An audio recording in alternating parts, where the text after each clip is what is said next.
Nigel, the food of love. When people come, what can they expect? They can expect a multifaceted evening. They can expect a bit of Shakespeare, which we're getting quite used to this year.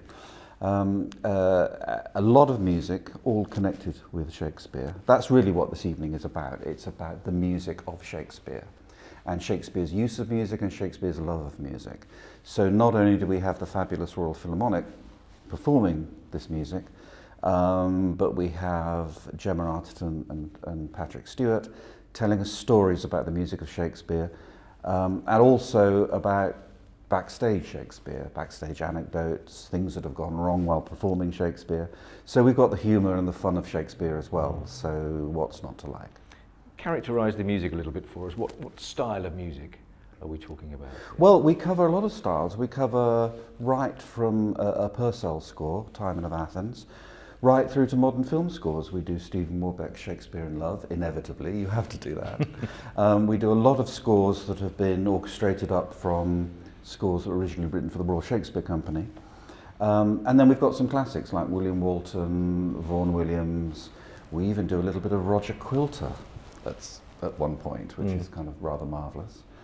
So we cover a lot of different areas. And as you say, timely, because this year, of course, people are marking the 400th anniversary of Shakespeare's death. Absolutely, yes. So he's sort of everywhere, really. A word as well about this being a unique theatrical event in terms of what people will see as well as hear. What sort of things are going to be happening in front of them? Well, it's a fun evening because we keep turning on a sixpence. So we do a very funny passage from Shakespeare accompanied by the orchestra underscoring. It's a bit like a film. And then we, as I say, turn on a sixpence and we'll suddenly do a wonderful speech about music from Love's Labour's Lost. Or a little bit of Juliet from Romeo and Juliet. So you never know quite what's coming. And then we suddenly go into I think a very funny section about newspaper critics and what they've said about Shakespearean actors over the years. So it's a bit on the principle that if you don't like that one, there's another one coming along. So we try and keep it very varied.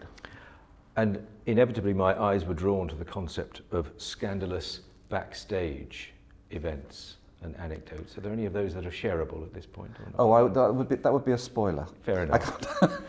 But scandalous is fair, is it, in terms of yes. How they rank? Yes, absolutely. I mean, actors love talking about themselves, of course, and so we've mined that very rich scene of backstage stories.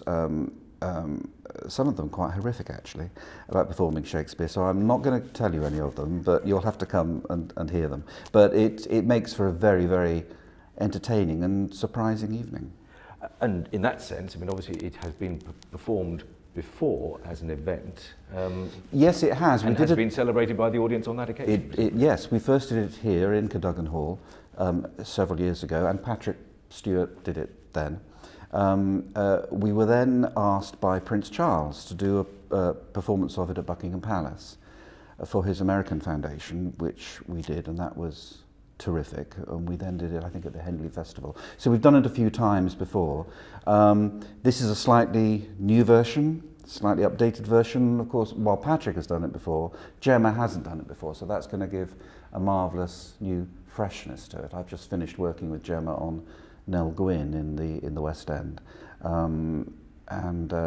so we have a very good working relationship, and I know she's really, really excited about it and looking forward to it.